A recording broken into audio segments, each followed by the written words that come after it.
Gospođa Klasinc, vi ste vođa grupe za prijateljstvo sa Srbijom. Danas ste se susreli sa novim srpskim ambasadorom u Sloveniji. Kakvi su vaši utisci? Pa odlični kao uvek. Ja sam već drugi mandat i u prošlom mandatu sam vodila grupu prijateljstva sa Srbijom. Tu treba naglasiti jednu interesantnu stvar, da ta grupa prijateljstva i u prošlom mandatu i u ovom mandatu ima najveći broj poslanika Državnog zbora Slovenije. To znači najviše poslanika je odlučilo da bude u grupi prijateljstva baš sa Srbijom. To znači 27 ljudi je.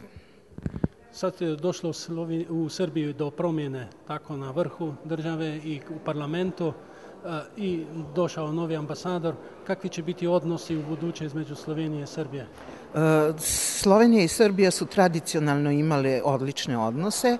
Srbija je sad još u fazi formiranja i vlade i parlamenta, tako da mi smo danas, gospodin ambasador i ja, odlučili da sačekamo sa daljnim aktivnostima na jesen, zbog toga da u Srbiji naravno formiraju i vladu i da sve organe parlamenta, pa ćemo tada da nastavimo dobru saradnju. Naravno, kogod je u kojoj državi na vlasti, to nikako ne sme da utiče na tradicionalno dobre odnose i to je istorija i dokazala.